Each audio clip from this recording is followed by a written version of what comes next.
Homeowner equity of $78.8 billion simply disappeared.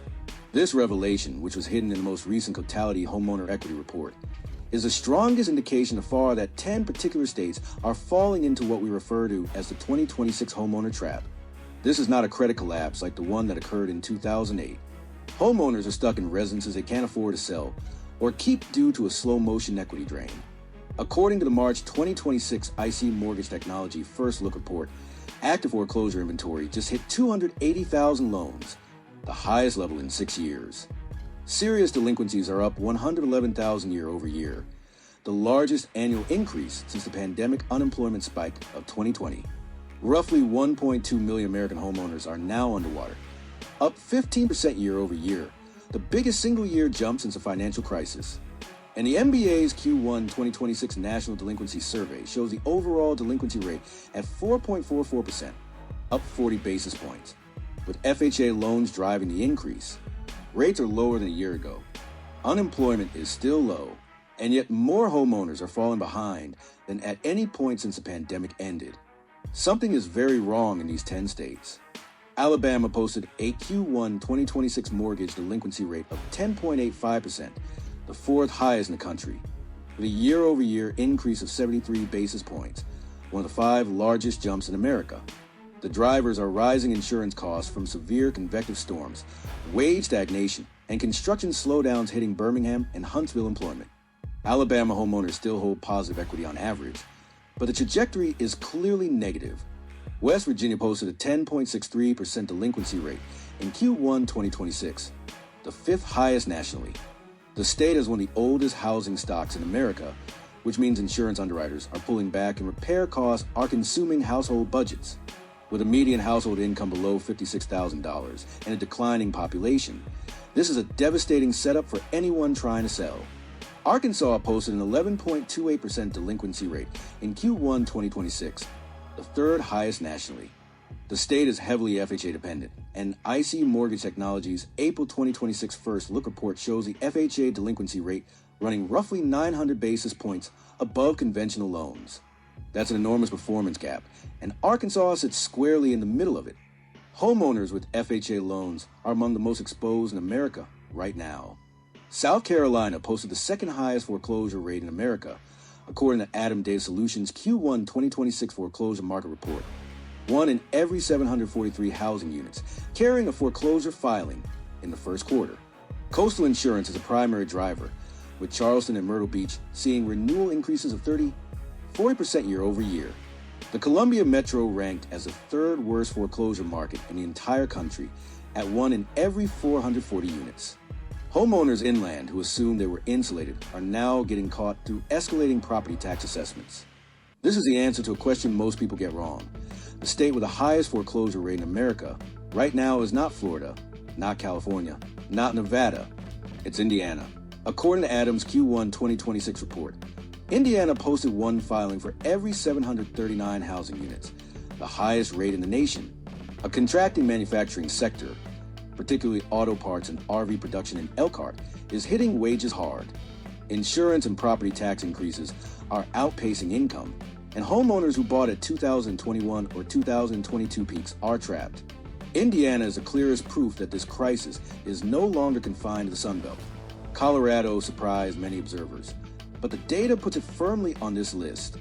Denver just posted the steepest year-over-year home price decline of any major metro in America, down 2.2% according to S&P Cotality Case-Shiller Index for February 2026, and down 3.9% through May per Zillow's Home Value Index. Active inventory is well above pre-pandemic 2019 levels, which historically signals continued price weakness. Wildfire and hail-driven insurance premium hikes are simultaneously raising the cost of ownership. Homeowners who bought at the 2022 peak are watching equity evaporate while carrying costs climb. Georgia just posted the 2nd highest year-over-year growth in foreclosure filings in America. ATTOM's Q1 2026 report shows filings jumped 77.83% year over year to 4,549, and the acceleration didn't slow between Q4 2025 and Q1 2026. It sped up. Atlanta alone accounted for 2,524 foreclosure starts, more than half the entire state's activity. The MBA's Q1 2026 delinquency survey showed Georgia with the fourth largest annual increase in overall mortgage delinquency, up 78 basis points year over year. 12 months ago, Georgia wasn't on anyone's watch list. Today, it's one of the fastest deteriorating markets in the country. The Texas housing market is already in a housing crash. Not a slowdown, not a normalization. A crash. Austin is down 24.5% from its May 2022 peak, according to ResiClub Analytics, a deeper drawdown than any other major Sunbelt metro. Cotality's Q4 2025 data shows Texas homeowners posted an average $26,300 loss in equity year over year, one of the 5 steepest declines nationally. ATTOM's Q1 2026 report shows Houston recorded 3,614 foreclosure starts and Dallas 2,427, both in the top 5 metros nationally. Texas insurance premiums are up double digits statewide due to severe storm exposure.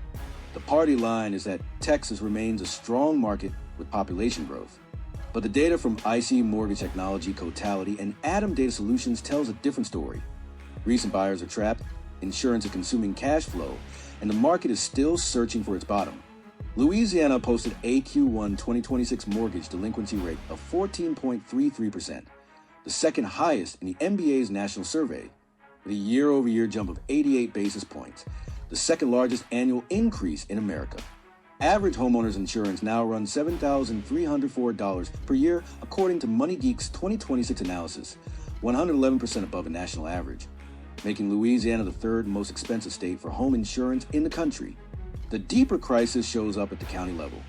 5 of the parishes with the highest rates of seriously underwater homes in America are all in Louisiana. Ouachita Parish leads the nation at 17.4% of homes seriously underwater. Calcasieu Parish sits at 17.1%. Tanipaho Parish at 15%. These are entire communities where homeowners have no realistic exit. They can't sell for what they owe, and insurance costs make it impossible to hold. This is the 2026 Homeowner Trap in its most concentrated form. Florida is where every element of the Homeowner Trap is hitting at maximum intensity simultaneously. Florida homeowners posted an average $37,400 loss in equity year over year, the steepest state-level decline in America according to Cotality. In Cape Coral specifically, roughly 70% of homes purchased with FHA loans in 2023 and 2024 are already underwater. ATTOM's Q1 2026 data shows Florida with the third highest foreclosure rate in America at 1 in every 750 housing units. But the metro numbers are what tell the real story. Lakeland is the worst foreclosure market in the entire country at 1 in every 409 units. Punta Gorda sits at 1 in 416, with home prices down 7.9% year over year, the biggest decline of any major metro in America. The math on a real Florida buyer illustrates the trap precisely. Someone who purchased a $350,000 home in Cape Coral in 2023 with an FHA loan put down 3.5%, $12,250 in equity going in. Prices in that market are down roughly 28% from the 2022 peak, putting the home's current value near $252,000. After 3 years of payments at 7%, the outstanding balance is roughly $326,000. That homeowner is $74,000 underwater before a single carrying cost is factored in. Now at the carrying costs. Average Florida homeowners insurance hit $8,458 per year, according to Insurify's 2026 report. Post-Surfside condo assessments in Miami and Tampa are pushing HOA fees from $650 to $1,400 a month in some buildings. Property taxes were reassessed at peak values. That homeowner cannot sell, cannot refinance, and cannot afford to stay. That is a 2026 homeowner trap, and Florida is its fullest expression. In 2008, the credit market broke. Distressed homeowners could walk away, take the credit hit, and rebuild within a few years. In 2026, the exit doors are locked. Homeowners are stuck holding depreciating assets with rising monthly costs, insurance, taxes, HOA fees, and maintenance all climbing in the exact markets where prices are falling hardest and no viable path out.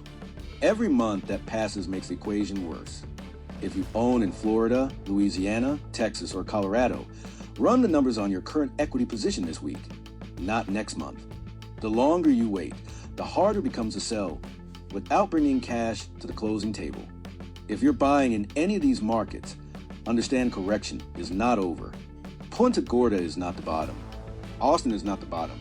Denver is not the bottom. You have negotiating leverage buyers haven't seen in 15 years. Use it. Demand seller concessions on repairs, closing costs, and rate buydowns. If you're a seller who genuinely needs to move, price aggressively now. Every month you wait in these markets is costing you thousands in equity you cannot recover